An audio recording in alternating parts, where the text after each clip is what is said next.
सब समाज में जन्मे सभी संत गुरु महापुरुषों को नमन करते हुए, करुणा के सागर तथागत गौतम बुद्ध को नमन करते हुए, नारी के मुक्तिदाता संविधान रचयिता डॉक्टर B.R. अम्बेडकर बाबा साहब को नमन करते हुए और इस बहुजन समाज को 85 की माला में पिरोने वाले और BSP के संस्थापक मान्यवर काशीराम साहब को नमन करते हुए और इस देश के सबसे बड़े प्रदेश की 4 बार मुख्यमंत्री रही बहन कुमारी मायावती जी को अपना आदर्श नेता मानते हुए और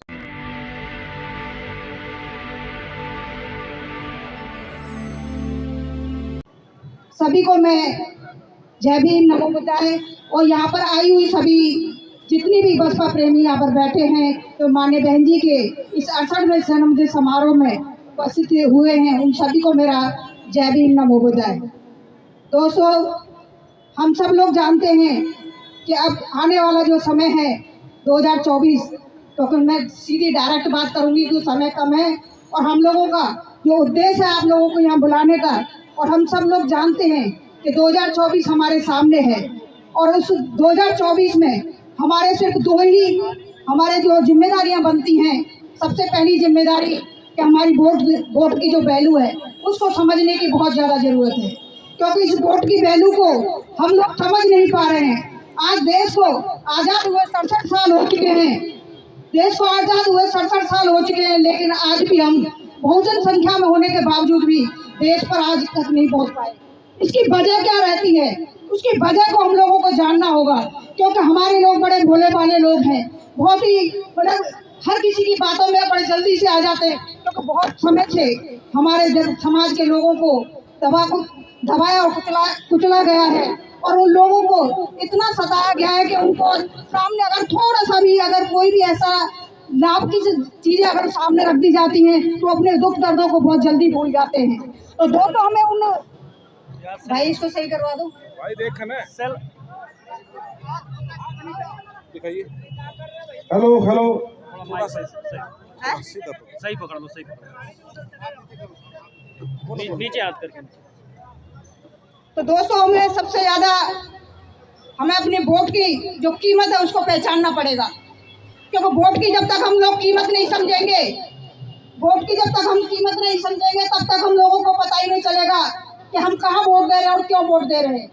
वोट को जब तक आप लोग समझ लोगे तो समझ लीजिए आप जितनी संख्या में हैं, आप हर एक बार नहीं, 2 बार नहीं, हर बार अपने देश के अंदर भी प्रधानमंत्री बना सकते हैं और प्रदेशों में अपने CM भी बनाकर तैयार कर सकते हैं, क्योंकि आपकी संख्या है इतनी भारी, क्योंकि आपने अपनी संख्या बल को आपने समझा ही नहीं है। और संख्या बल को जिस दिन समझ जाओगे, देश के अंदर हर राज्य में आपके CM और देश के अंदर PM बनने को तैयार हो जाएंगे। दोस्तों, बहुत समय बीत चुका है हम लोगों का, क्योंकि देश को आज़ाद हुए 67 साल हो चुके हैं और 67 साल इतना समय हम लोगों ने गंवा दिया। हमने सब लोगों को देखा, सबने लगा कि शायद इस बार ही हमारा भला करेंगे, हमारी महिलाओं की सुरक्षा के लिए बहुत अच्छे उत्तम इंतजाम करेंगे, हमारे आने वाले युवाओं के लिए अच्छे रोजगारों की व्यवस्था ये लोग करेंगे, लेकिन ऐसी व्यवस्था हमने आज तक कभी नहीं दी। ये लोग आते हैं चुनावों में और तमाम तरह की जुमलेबाजी करके, तमाम तरह की ऐसे सुविधाएं, ऐसी नीतियों को हम लोगों के बीच में लेकर के ये लोग आते हैं, जिससे हमें लगता है कि नहीं, सच में इस बार ये लोग करने वाले हैं, लेकिन हर बार हम लोगों के साथ छलावा ही होता है।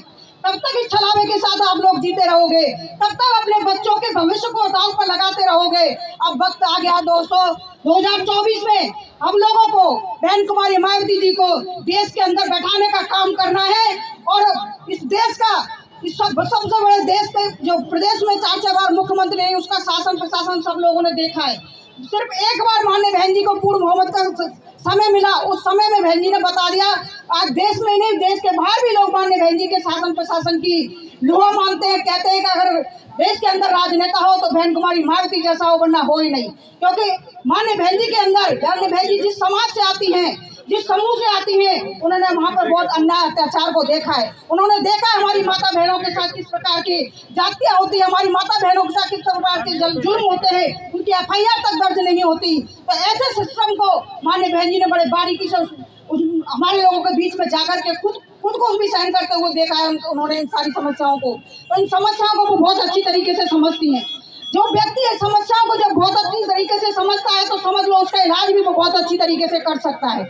यही बात हम लोगों को ध्यान में रखना। अगर देश के संविधान जो हम लोग बार बार कह रहे हैं कि संविधान के साथ ये लोग छेड़छाड़ कर रहे हैं, वाकई में छेड़छाड़ कर रहे हैं। क्योंकि हम हर रोज देखते हैं कोई ना कोई कानून बदलता हुआ नजर आता है।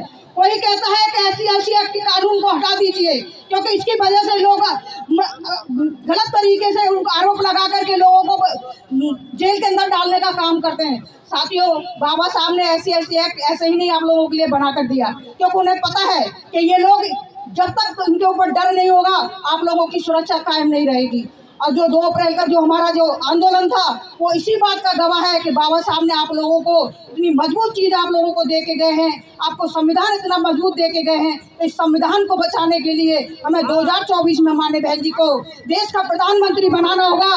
और मैं अंत में ज़्यादा समय नहीं लूँगी। महिलाओं के लिए 2 पंक्तियाँ हैं जो बाबा साहब ने अपने संघर्ष के बल पर जो सटीक बैठती है, उनको मैं आप लोगों के सामने रखना चाहूँगी।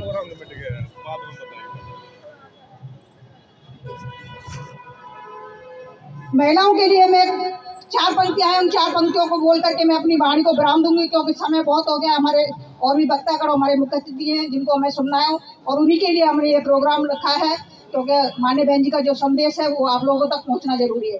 तो दोस्तों, मैं महिलाओं के लिए जो पंक्तियां हैं, महिलाओं का जीना इतना आसान ना होता, महिलाओं का जीना इतना आसान ना होता, धरती पर पैदा भीम महान ना होता, गुलामी की बेड़ियों में घूंघट में रोती, गुलामी की बेड़ियों में घूंघट में रोती, फिर सिर उठाना इतना आसान ना होता, पीएम सीएम कोई महिला ना होती, अगर बाबा साहब का लिखा संविधान ना होता।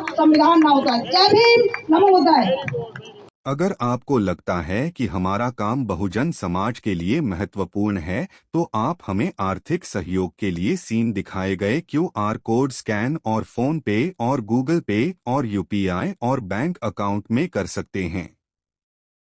फोन पे, गूगल पे 9250529129, UPI 9250529129@YBL। Bank account state bank of India AC 104299462008, IFSC code SBIN 00066563। आपका छोटा से छोटा सहयोग समाज और हमें और मजबूत करेगा, जिससे हमें बहुजन पत्रकारिता में और निष्पक्ष बनाने में मजबूत करेगा। जय भीम, जय भारत।